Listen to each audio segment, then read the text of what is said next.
kebencian. Kebencian di mana-mana. Kebencian meliputi seluruh manusia. Siapa yang pertama yang membenci? Kalau kita ikuti dari depan, siapa? Ada yang tahu? Kain. Hah? Kain. Lucifer.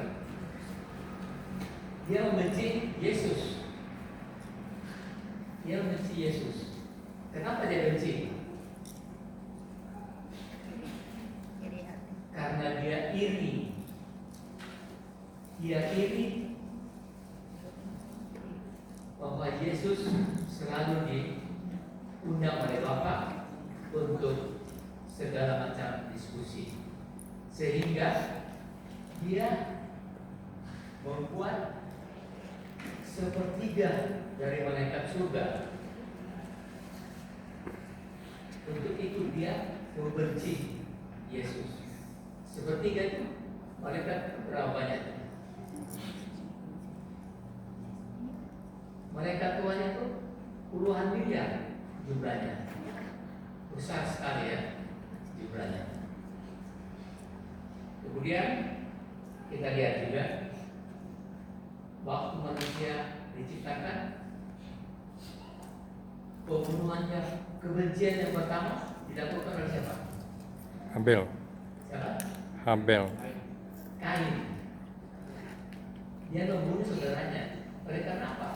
Oleh karena Kain itu benci terhadap kebenaran. So Tuhan bilang persembahkan ini dia ikut, sedangkan Kain tidak. Baik, orang-orang Yahudi membenci Yesus dan akhirnya membunuh Yesus, menyalibkan Yesus. Jadi membenci sama dengan membunuh. Seperti dalam 1 Yohanes 3 ayat 15 tadi.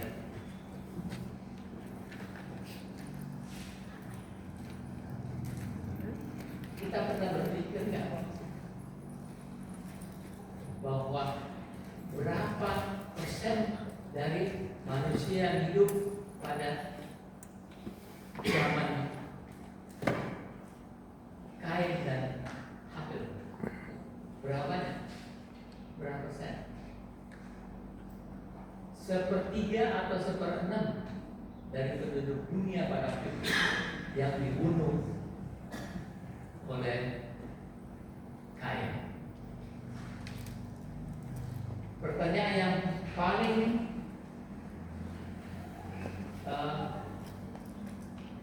berat kita hadapi adalah waktu Yesus hidup dalam dunia ini, banyak sekali orang-orang Yahudi, orang-orang Israel yang membenci Yesus oleh karena dia mengatakan hal yang benar. Jadi kalau kita mengatakan hal yang benar, banyak orang nanti yang benci sama kita. Itu akan terjadi pada akhir zaman.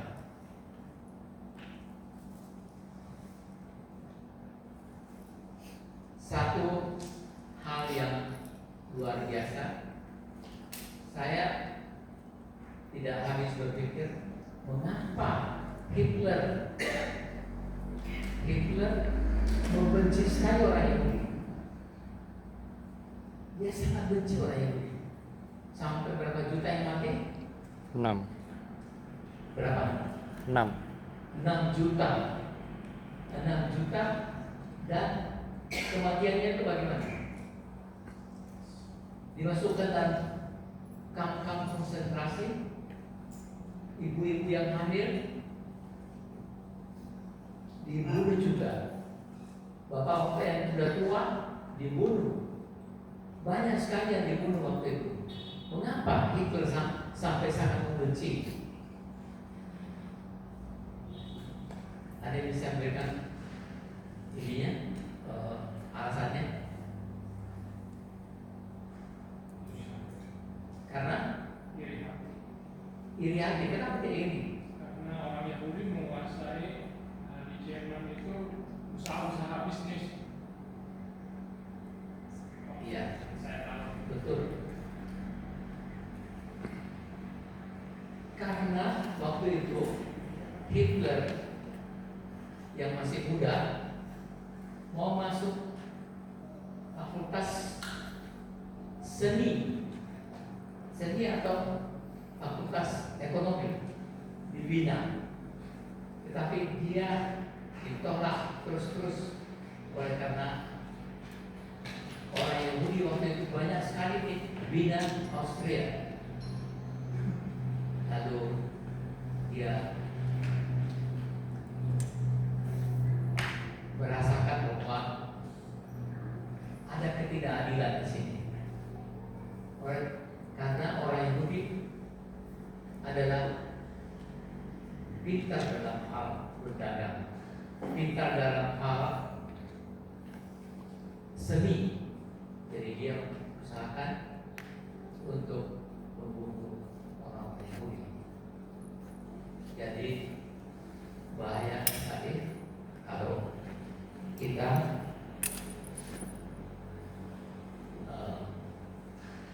timbul kebencian akhirnya pembunuhan. Sekarang ini di Timur Tengah, kalau kita mendengarkan berita-berita, Amerika, Israel menyerang Iran, banyak sekali yang meninggal dunia, banyak sekali fasilitas-fasilitas yang hancur oleh karena pembunuhan tersebut. Jadi oleh karena kebencian membawa pembunuhan. Hati-hati saudara-saudara bahwa firman Tuhan ini, setiap orang yang membenci saudaranya adalah seorang pembunuh. Ini yang terjadi dari zaman dulu sampai sekarang ini. Dan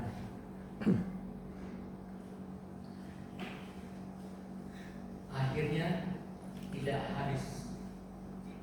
Terus pembunuhan terjadi oleh karena kebencian. Akhir zaman sekarang ini tiba saatnya nanti kita sangat dibenci oleh orang-orang yang tidak percaya kepada Yesus. Umat Tuhan yang lain yang tidak percaya kepada Yesus, terutama kebenaran hari Sabat. Oleh karena kita mengikuti kebenaran Sabat, maka kita akan dibenci oleh mereka yang tidak mengenal Sabat. Baik, sebelum saya teruskan, Pak Teguh akan memberikan suatu nyanyian. Baik, Pak Teguh. Alat yang bisa membawa damai. Kita semua harus bisa membawa damai kepada dunia ini. Sama seperti Yesus, Dia mati bagi kita untuk membawa kedamaian. Dalam prinsip dunia, baik Lucifer, baik Hitler, kamu harus mengikuti apa yang saya mau. Tidak ada pilihan lain. Ada suatu pemaksaan. Ya. Jadi itulah prinsip setan, prinsip Lucifer. Tetapi prinsip Tuhan adalah tidak ada pemaksaan. Kalau kita mau ikut Tuhan, kita harus mengikut Tuhan oleh karena kita mengasihi Yesus. Dalam Roma 12 ayat 21, Roma 12 ayat 21, janganlah kamu kalah terhadap kejahatan, tetapi kalah kejahatan dengan kebaikan.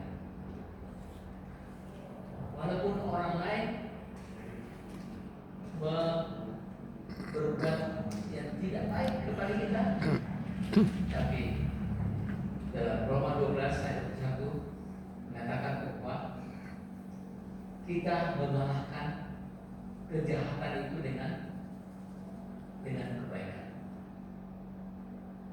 Ini suatu prinsip yang sangat baik dalam kehidupan orang Kristen. Kalau saja diterapkan prinsip ini, maka kedamaian akan terjadi. Tetapi sebaliknya tidak terjadi. Nanti dalam perjalanan salah kita juga dalam Matius 5 ayat 44. Matius 5 ayat 44. Katakan,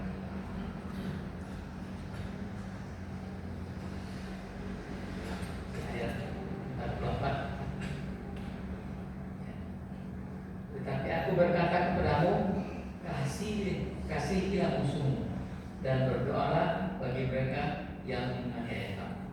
Ini sulit sekali ya, sulit sekali. Sepertinya orang yang tidak normal kalau mengasihi musuh. Kalau dia jahat, kalau dia musuh, kita hancurkan. Ini yang terjadi di Timur Tengah. Musuh dihancurkan. Tujuan utama dari serangan Israel dan Amerika untuk menghancurkan Iran. Kemudian dibalas lagi oleh Iran dan ingin menghancurkan Israel. Dan sekarang ini semua hampir sebagian besar fasilitas Amerika, apakah itu pangkalan, apakah itu suatu pusat penyelidikan, mau dihancurkan oleh Iran. Jadi di Iran sekarang ini terjadi peperangan habis-habisan oleh karena membenci orang Yahudi atau membenci orang Iran, membenci Amerika. Kalau kita ingin sempurna, dalam Matius 5:8, karena itulah kamu sempurna sama seperti Bapamu yang surga adalah sempurna. Kalau kita mengasihi musuh kita menerapkan itu, maka kita akan jadi sempurna. Dan itulah tujuan kita belajar firman